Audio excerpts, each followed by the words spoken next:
मेरे प्यारे देशवासियों, नमस्कार।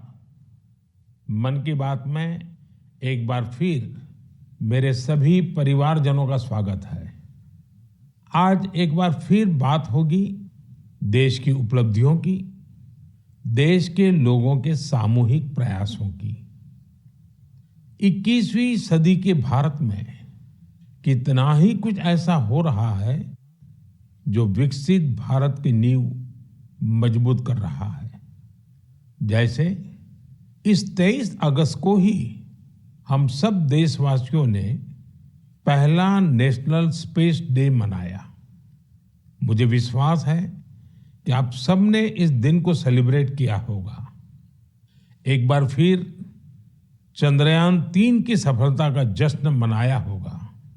पिछले वर्ष इसी दिन चंद्रयान 3 ने चांद के दक्षिणी हिस्से में शिव शक्ति पॉइंट पर सफलतापूर्वक लैंडिंग की थी। भारत इस गौरवपूर्ण उपलब्धि को हासिल करने वाला दुनिया का पहला देश बना। साथियों, देश के युवाओं को स्पेस सेक्टर रिफॉर्म से भी काफी फायदा हुआ है। इसलिए मैंने सोचा कि क्यों ना आज मन की बात में स्पेस सेक्टर से जुड़े अपने कुछ युवा साथियों से बात की जाए। मेरे साथ बात करने के लिए स्पेस टेक स्टार्टअप गैलेक्स आई की टीम जुड़ रही है। इस स्टार्टअप को आईआईटी मद्रास के एलुमनाई ने शुरू किया था। ये सारे नौजवान आज हमारे साथ फोन लाइन पर मौजूद है। सुयश, डेनिल, रक्षित, किशन और प्रणीत। आइए इन युवाओं के अनुभवों को जानते हैं। हेलो। हेलो। हेलो। नमस्ते जी। नमस्कार सर। अच्छा साथियों, मुझे ये देखकर खुशी होती है कि आईआईटी मद्रास के दौरान हुई आपकी दोस्ती आज भी मजबूती से कायम है। यही वजह है कि आपने मिलकर गैलेक्स आई शुरू करने का फैसला किया और मैं आज जरा उसके विषय में भी जानना चाहता हूं। इस बारे में बताइए। इसके साथ ही ये भी बताएं कि आपकी टेक्नोलॉजी से देश को कितना लाभ होने वाला है। जी, मेरा नाम सुयश है। हम लोग साथ में, जैसा आपने बोला, सब लोग साथ में आईआईटी मद्रास में मिले। वहीं पर हम लोग सब पढ़ाई कर रहे थे, अलग अलग ईयर्स में थे अपने इंजीनियरिंग के। और उसी वक्त हम लोगों ने सोचा कि एक हाइपरलूप नाम का एक प्रोजेक्ट है जो हम लोग चाहते थे साथ में करेंगे। उसी दौरान हमने एक टीम की शुरुआत की, उसका नाम था आविष्कार हाइपरलूप, जिसको लेकर हम लोग अमेरिका भी गए। उस साल हम एशिया की इकलौती टीम थी जो वहां गई और हमारे देश का जो झंडा है उसको हमने फहराया। और हम टॉप 20 टीम्स में से थे, जो out of around 1500 teams around the world. चलिए, आगे सुनने से पहले इसके लिए तो बधाई दे दूं मैं। बहुत बहुत धन्यवाद आपका। उसी उपलब्धि के दौरान हम लोगों की दोस्ती काफी गहरी हुई और इस तरीके के कठिन प्रोजेक्ट्स और टफ प्रोजेक्ट्स को करने का कॉन्फिडेंस भी आया। और उसी दौरान स्पेसएक्स को देख के और स्पेस में जो आपने जो ओपन अप किया एक प्राइवेटाइजेशन को, जो 2020 में एक लैंडमार्क डिसीजन भी आया, उसको लेकर हम लोग काफी एक्साइटेड थे। और मैं रक्षित को इनवाइट करना चाहूंगा बोलने के लिए कि हम क्या बना रहे हैं और उसका फायदा क्या है। जी, तो मेरा नाम रक्षित है और इस टेक्नोलॉजी से हमको कैसे लाभ होगा मैं इसका उत्तर दूंगा। रक्षित, आप उत्तराखंड में कहाँ से हैं? सर, मैं अल्मोड़ा से हूँ। तो बाल मिठाई वाले हैं आप? जी सर, बाल मिठाई हमारी फेवरेट है। वो हमारा जो लक्ष्य सेन है ना, वो मेरे लिए रेगुलरली बाल मिठाई खिलाता रहता है मुझे। हाँ रक्षित, बताइए। तो हमारी जो ये टेक्नोलॉजी है, ये अंतरिक्ष से बादलों के आर पार देख सकती है और ये रात्रि में भी देख सकती है। तो हम इससे देश के किसी भी कोने के ऊपर रोज एक साफ तस्वीर खींच सकते हैं। और ये जो डेटा हमें आएगा, इसका उपयोग हम 2 क्षेत्रों में विकास करने के लिए करेंगे। पहला है भारत को अत्यंत सुरक्षित बनाना। हमारे जो बॉर्डर्स हैं और हमारे जो ओशंस हैं, सीज हैं, उसके ऊपर रोज हम मॉनिटर करेंगे और एनिमी की एक्टिविटीज को मॉनिटर करेंगे और हमारी आर्म्ड फोर्सेस को इंटेलिजेंस प्रोवाइड करेंगे। और दूसरा है भारत के किसानों को सशक्त बनाना। तो हमने ऑलरेडी एक प्रोडक्ट बनाया है भारत के झींगा किसानों के लिए, जो अंतरिक्ष से उनके पॉन्ड्स के पानी की क्वालिटी मेजर कर सकता है 1/10 ऑफ द करंट कॉस्ट में। और हम चाहते हैं आगे जाते हुए हम दुनिया के लिए best quality satellite images generate करें, और जो ग्लोबल इश्यूज हैं, ग्लोबल वार्मिंग जैसे, इससे लड़ने के लिए हम दुनिया को best quality satellite data provide करें। इसका मतलब हुआ कि आपकी टोली जय जवान भी करेगी, जय किसान भी करेगी। जी सर, बिल्कुल। साथियों, आप इतना अच्छा काम कर रहे हैं, मैं ये भी जानना चाहता हूं कि आपकी इस टेक्नोलॉजी का प्रिसीजन कितना है। सर, हम लेस देन 50 सेंटीमीटर के रेजोल्यूशन तक जा पाएंगे, और हम एक बार में approximately more than 300 square kilometre area को इमेज कर पाएंगे। चलिए, मैं समझता हूं कि ये बात जब देशवासी सुनेंगे तो उनको बड़ा गर्व होगा, लेकिन मैं एक और सवाल पूछना चाहूंगा। जी सर। स्पेस इकोसिस्टम बहुत ही वाइब्रेंट हो रहा है। अब आपकी टीम इसमें क्या बदलाव देख रहे हैं? मेरा नाम किशन है। हमने ये गैलेक्साई शुरू होने के बाद से ही हमने इन स्पेस आते हुए देखा है, और काफी सारे पॉलिसीज आते हुए देखे हैं, ये जैसे कि geospatial data policy and Indian space policy. और हमने पिछले 3 साल में काफी बदलाव आते हुए देखा है, और काफी प्रोसेसेस और काफी इंफ्रास्ट्रक्चर और काफी फैसिलिटीज इसरो के ये अवेलेबल और काफी अच्छे तरीके से हुए हैं। जैसे कि हम इसरो में जाके टेस्टिंग कर सकते हैं हमारे हार्डवेयर का, ये काफी आसान तरीके से अभी हो सकता है। 3 साल पहले वो प्रोसेसेस उतने नहीं थे, और ये काफी हेल्पफुल रहा है हमारे लिए और काफी और स्टार्टअप्स के लिए भी। और रीसेंट एफडीआई पॉलिसीज की वजह से और ये फैसिलिटीज अवेलेबिलिटी की वजह से और स्टार्टअप्स को आने के लिए काफी इंसेंटिव है, और ऐसे स्टार्टअप्स आके काफी इजीली और काफी अच्छे से डेवलपमेंट कर सकते हैं ऐसी फील्ड में जिसमें यूजुअली डेवलपमेंट करना बहुत कॉस्टली और टाइम कंज्यूमिंग रहता है। बट करंट पॉलिसीज और इन स्पेस के आने के बाद काफी चीजें आसान हुई है स्टार्टअप्स के लिए। मेरे मित्र डेनिल चावड़ा भी इस पे कुछ और बोलना चाहेंगे। डेनिल, बताइए। सर, हमने एक और चीज ऑब्जर्व किया है। हमने देखा है कि जो इंजीनियरिंग के छात्र हैं उनकी सोच में बदलाव देखा है। वो पहले बाहर जाके हायर स्टडीज परस्यू करना चाहते थे और वहाँ काम करना चाहते थे और स्पेस डोमेन में, बट अब क्योंकि इंडिया में स्पेस इकोसिस्टम बहुत अच्छी तरीके से आ रहा है, तो इस कारण वो लोग इंडिया वापस आके इस इकोसिस्टम के पार्ट बनना चाहते हैं। तो ये काफी अच्छा फीडबैक हमें मिला है, और हमारे खुद की कंपनी में कुछ लोग वापस आके काम कर रहे हैं इसी वजह से। मुझे लगता है कि आपने दोनों जो पहलू बताए हैं, किशन ने और डेनिल दोनों ने, मैं जरूर मानता हूं कि बहुत से लोगों का इस तरफ ध्यान नहीं गया होगा कि एक क्षेत्र में जब रिफॉर्म होता है तो रिफॉर्म का कितने मल्टीपल इफेक्ट्स होते हैं, कितने लोगों का लाभ होता है, और जो आपके वर्णन से, और क्योंकि आप उस फील्ड में हैं तो आपको ध्यान में जरूर आता है, और आपने ऑब्जर्व भी किया है कि देश के नौजवान अब इस फील्ड में यहीं पर अपना भविष्य आजमाना चाहते हैं, अपने टैलेंट का उपयोग करना चाहते हैं। बहुत अच्छा ऑब्जर्वेशन है आपका। एक और सवाल मैं पूछना चाहूंगा, आप उन युवाओं को क्या संदेश देना चाहेंगे जो स्टार्टअप्स और स्पेस सेक्टर में सफलता हासिल करना चाहते हैं? मैं प्रणीत बात कर रहा हूँ और मैं एक सवाल का जवाब दूंगा। हाँ प्रणीत, बताइए। सर, मैं अपने कुछ सालों के एक्सपीरियंस से 2 चीजें बोलना चाहूंगा।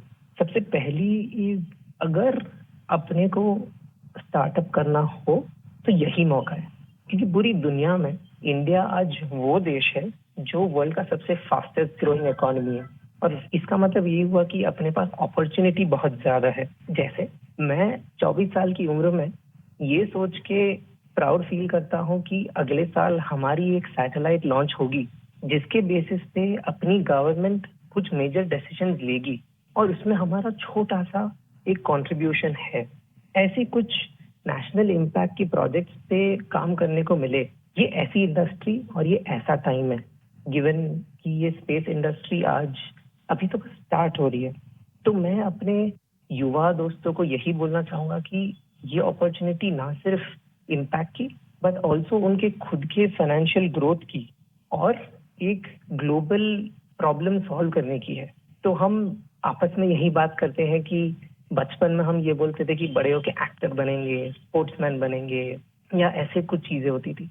बट आज अगर हम ये सुने कि कोई बड़ा होके ये बोलता है कि मुझे बड़ा होके एंटरप्रेन्योर बनना है, स्पेस इंडस्ट्री में काम करना है, ये हमारे लिए बहुत प्राउड मोमेंट है कि हम इस पूरे ट्रांसफॉर्मेशन में एक छोटा सा पार्ट प्ले कर पाए। साथियों, एक प्रकार से प्रणीत, किशन, डेनियल, रक्षित, सुयस, जितनी मजबूत आपकी दोस्ती है उतना ही मजबूत आपका स्टार्टअप भी है। तभी तो आप लोग इतना शानदार काम कर रहे हैं। मुझे कुछ साल पहले आईआईटी मद्रास जाने का अवसर मिला था और मैंने उस संस्थान के एक्सेलेंस को खुद अनुभव किया है। और वैसे भी आईआईटी के संबंध में पूरे विश्व में एक सम्मान का भाव है और वहाँ से निकलने वाले हमारे लोग जब भारत के लिए काम करते हैं तो जरूर कुछ न कुछ अच्छा कंट्रीब्यूट करते हैं। आप सभी को और स्पेस सेक्टर में काम करने वाले दूसरे सभी स्टार्टअप्स को मेरी बहुत बहुत शुभकामनाएं हैं। और आप पांचों साथियों से बात करके मुझे बहुत अच्छा लगा। चलिए, बहुत बहुत धन्यवाद दोस्तों। Thank you so much. मेरे प्यारे देशवासियों, इस साल मैंने लाल किले से बिना पॉलिटिकल बैकग्राउंड वाले 1 लाख युवाओं को पॉलिटिकल सिस्टम से जोड़ने का आह्वान किया है। मेरी इस बात पर जबरदस्त प्रतिक्रिया हुई है। इससे पता चलता है कि कितनी बड़ी संख्या में हमारे युवा राजनीति में आने को तैयार बैठे हैं। बस उन्हें सही मौके और सही मार्गदर्शन की तलाश है। इस विषय पर मुझे देश भर के युवाओं के पत्र भी मिले हैं। सोशल मीडिया पर भी जबरदस्त रिस्पांस मिल रहा है। लोगों ने मुझे कई तरह के सुझाव भी भेजे हैं। कुछ युवाओं ने पत्र में लिखा है कि उनके लिए वाकई अकल्पनीय है दादा या माता पिता की कोई राजनीतिक विरासत नहीं होने की वजह से वो राजनीति में चाहकर भी नहीं आ पाते थे। कुछ युवाओं ने लिखा कि उनके पास जमीनी स्तर पर काम करने का अच्छा अनुभव है, इसलिए वे लोगों की समस्याओं को सुलझाने में मददगार बन सकते हैं। कुछ युवाओं ने ये भी लिखा कि परिवारवादी राजनीति नई प्रतिभाओं का दमन कर देती है। कुछ युवाओं ने कहा कि इस तरह के प्रयासों से हमारे लोकतंत्र को और मजबूती मिलेगी। मैं इस विषय पर सुझाव भेजने के लिए हर किसी का धन्यवाद करता हूं। मुझे उम्मीद है कि अब हमारे सामूहिक प्रयास से ऐसे युवा जिनका कोई पॉलिटिकल बैकग्राउंड नहीं है वे भी राजनीति में आगे आ सकेंगे। उनका अनुभव और उनका जोश देश के काम आएगा। साथियों, स्वतंत्रता संग्राम के दौरान भी समाज के हर क्षेत्र से ऐसे अनेकों लोग सामने आए थे जिनकी कोई राजनीतिक पृष्ठभूमि नहीं थी। उन्होंने खुद को भारत की आजादी के लिए झोंक दिया था। आज हमें विकसित भारत का लक्ष्य पाने के लिए एक बार फिर उसी स्पिरिट की जरूरत है। मैं अपने सभी युवा साथियों को कहूंगा, इस अभियान से जरूर जुड़े। आपका ये कदम अपने और देश के भविष्य को बदलने वाला होगा। मेरे प्यारे देशवासियों, हर घर तिरंगा और पूरा देश तिरंगा। इस बार ये अभियान अपनी पूरी ऊंचाई पर रहा। देश के कोने कोने से इस अभियान से जुड़ी अद्भुत तस्वीरें सामने आई। हमने घरों पर तिरंगा लहराते देखा, स्कूल, कॉलेज, यूनिवर्सिटी में तिरंगा देखा। लोगों ने अपनी दुकानों, दफ्तरों में तिरंगा लगाया। लोगों ने अपने डेस्कटॉप, मोबाइल और गाड़ियों में भी तिरंगा लगाया। जब लोग एक साथ जुड़कर अपनी भावना प्रकट करते हैं तो इसी तरह हर अभियान को 4 चांद लग जाते हैं। अभी आप अपनी टीवी स्क्रीन पर जो तस्वीरें देख रहे हैं, ये जम्मू कश्मीर के रियासी की हैं। यहाँ 750 मीटर लंबे झंडे के साथ तिरंगा रैली निकाली गई और ये रैली दुनिया के सबसे ऊंचे चिनाब रेलवे ब्रिज पर निकाली गई। जिसने भी इन तस्वीरों को देखा उसका मन खुशी से झूम उठा। श्रीनगर के डल लेक में भी तिरंगा यात्रा की मनमोहक तस्वीरें हम सब ने देखी। अरुणाचल प्रदेश के ईस्ट कामेंग जिले में भी 600 फीट लंबे तिरंगे के साथ यात्रा निकाली गई। देश के अन्य राज्यों में भी इसी तरह हर उम्र के लोग ऐसी तिरंगा यात्राओं में शामिल हुए। स्वतंत्रता दिवस अब एक सामाजिक पर्व भी बनता जा रहा है। ये आपने भी अनुभव किया होगा। लोग अपने घरों को तिरंगा माला से सजाते हैं। स्वयं सहायता समूह से जुड़ी महिलाएं लाखों झंडे तैयार करती हैं। ई कॉमर्स प्लेटफॉर्म पर तिरंगे में रंगे सामानों की बिक्री बढ़ जाती है। स्वतंत्रता दिवस के अवसर पर देश के हर कोने, जल, थल, नभ, हर जगह हमारे झंडे के 3 रंग दिखाई दिए। हर घर तिरंगा वेबसाइट पर 5 करोड़ से ज्यादा सेल्फी भी पोस्ट की गई। इस अभियान ने पूरे देश को एक सूत्र में बांध दिया है और यही तो एक भारत श्रेष्ठ भारत है। मेरे प्यारे देशवासियों, इंसानों और जानवरों के प्यार पर आपने कितनी सारी फिल्में देखी होगी, लेकिन एक रियल स्टोरी इन दिनों असम में बन रही है। असम में तिनसुकिया जिले के एक छोटे से गांव बारेकुरी में मोरान समुदाय के लोग रहते हैं और इसी गांव में रहते हैं हुलॉग गिबन, जिन्हें यहां होलो बंदर कहा जाता है। हुलॉग गिबन्स ने इस गांव में ही अपना बसेरा बना लिया है। आपको जानकर आश्चर्य होगा, इस गांव के लोगों का हुलॉग गिबन के साथ बहुत गहरा संबंध है। गांव के लोग आज भी अपने पारंपरिक मूल्यों का पालन करते हैं, इसलिए उन्होंने वो सारे काम किए जिससे गिबन्स के साथ उनके रिश्ते और मजबूत हो। उन्हें जब ये एहसास हुआ कि गिबन्स को केले बहुत पसंद है, तो उन्होंने केले की खेती भी शुरू कर दी।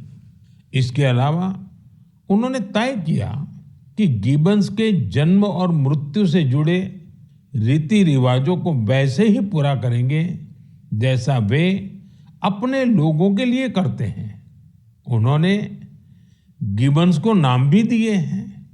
हाल ही में गिबन्स को पास से गुजर रहे बिजली के तारों के कारण मुश्किलों का सामना करना पड़ रहा था। ऐसे में इस गांव के लोगों ने सरकार के सामने इस मामले को रखा और जल्द ही इसका समाधान भी निकाल लिया गया। मुझे बताया गया है कि अब ये गिबन्स तस्वीरों के लिए पोज भी देते हैं।